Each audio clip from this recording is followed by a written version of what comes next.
अथ कुञ्जिकास्तोत्रम्। शिव उवाच शृणु देवि प्रवक्ष्यामि कुञ्जिकास्तोत्रमुत्तमम्। येन मन्त्रप्रभावेण चण्डी चापः शुभो भवेत्। न कवचं नार्गलास्तोत्रम् कीलकं न रहस्यकम् न सूक्तं नापि ध्यानं च न न्यासो न च वार्चनम्। कुञ्जिकापाठमात्रेण दुर्गापाठफलं लभेत्। अतिगुह्यतरं देवी देवानामपि दुर्लभम्। गोपनीयं प्रयत्नेन स्वयोनिरिव पार्वती। मारणं मोहनं वश्यं स्तम्भनोच्चाटनादिकम्।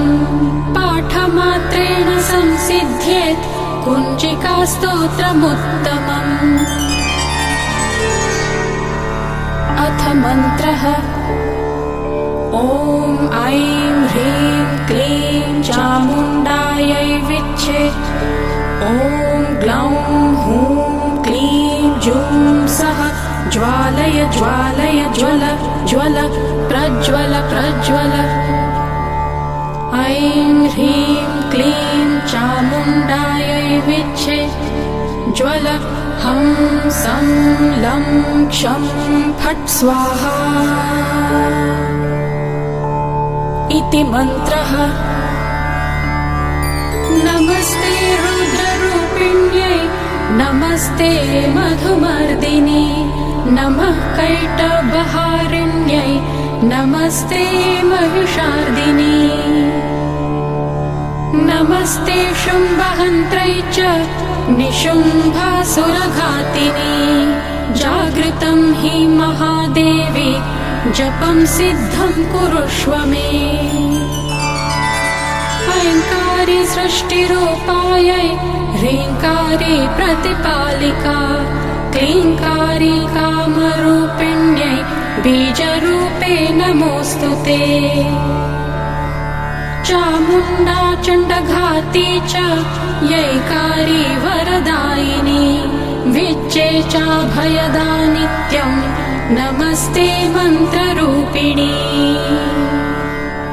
धां धीं धूं धूर्जटेः पत्नी वां वीं वूं वागधीश्वरी। क्रां क्रीं क्रूं कालिका देवी शां शीं शूं मे शुभं कुरु। हुं हुं हुंकाररूपिण्यै जं जं जं जम्भनादिनी। भ्रां ह्रीं भ्रूं भैरवी भद्रे भवान्यै ते नमो नमः। अं कं चं टं तं पं यं शं वीं दूं ऐं वीं हं क्षं। धिज्जाग्रं धिज्जाग्रं त्रोटय त्रोटय दीप्तं कुरु कुरु स्वाहा। पां पीं पूं पार्वती पूर्णा खां खीं खूं खेचरी तथा। सां सीं सूं सप्तशती देव्या मन्त्रसिद्धिं कुरुष्व मे। इदं तु कुञ्जिकास्तोत्रम् मन्त्रजागर्ति हेतवे। अभक्तेनैव दातव्यं गोपितं रक्ष पार्वती। यस्तु कुञ्जिकया देवी हीनां सप्तशतीं पठेत् न तस्य जायते सिद्धिरन्ये रोदनं यथा। इति श्रीरुद्रयामले गौरीतन्त्रे शिवपार्वती संवादे कुञ्जिकास्तोत्रं सम्पूर्णम्।